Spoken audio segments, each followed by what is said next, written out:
Di kota Bogor, talas bukan sekedar umbi biasa.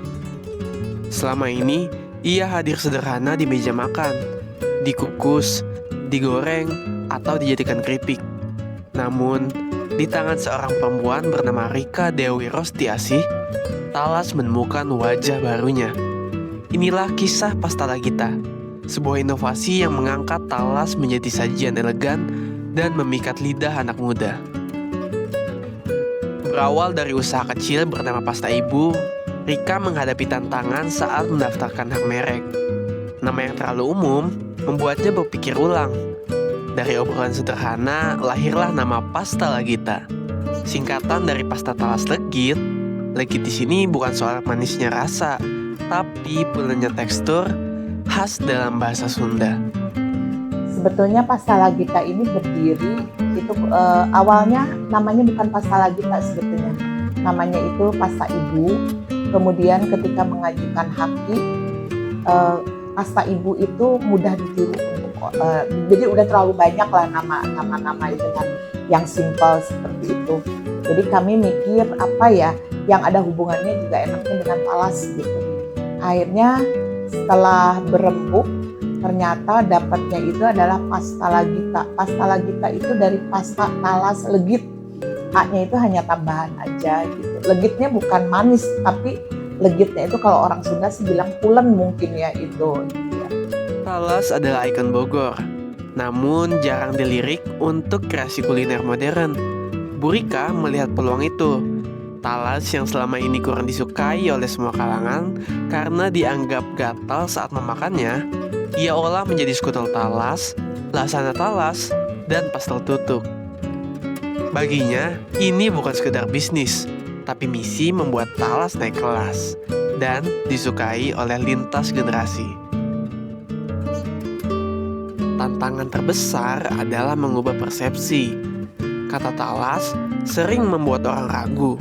Karena itu, Bu Rika selalu membawa sampel di setiap bazar. Setelah mencicipi, hampir semua terkejut. Rasanya enak, teksturnya lembut, dan sama sekali tidak gatal.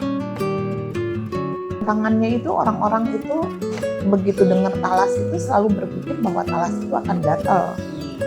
Gitu. Jadi saya harus meyakinkan bahwa kalau memang prosesnya benar dan talas Bogor itu sebetulnya juga tidak gatal gitu ya.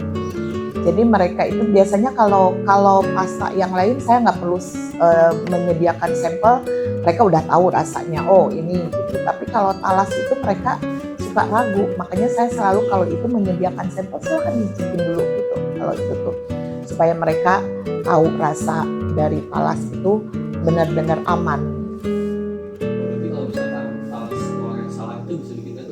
Sebetulnya bukan mengolah salah ya itunya, tapi jenis talasnya juga memang ada yang talas yang bikin gatal gitu. Kalau orang lain tidak tahu, itu selalu berpikir bahwa talas itu gatal gitu. Dari pasta klasik seperti makaroni panggang dan spaghetti bolognese hingga kreasi unik berbahan dasar talas, lasana talas jadi bintang utamanya. Promosi mengandalkan media sosial terutama Instagram dan partisipasi dalam bazar-bazar, produk ini bahkan sudah dibawa ke Bandung, Jakarta, hingga ke Belitung. Dimulai tahun 2022 dengan modal pensiun, Bu Rika dan suami mengelola produksi dari rumah.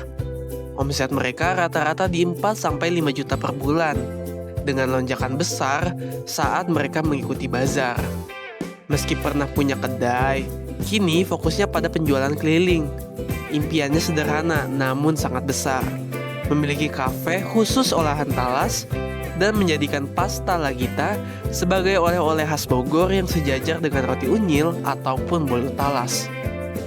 Nah saya itu pengen Pasta Lagita ini juga merupakan oleh-oleh khas Bogor gitu, karena kalau bolunya yang bolu sangkuriang, bolu lapis itu ya, itu salah satunya sangkuriang, itu kan dari tepungnya, jadi sudah melalui proses ya. Tapi kalau saya ini betul-betul yang terbuat dari talas gitu, ya masih talas, langsung talas dibuat gitu.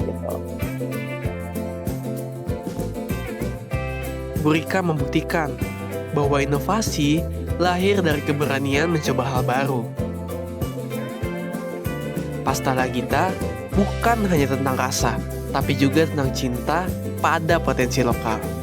Bogor punya Talas, dan berkat Pasta La Gita, kini Talas punya cerita.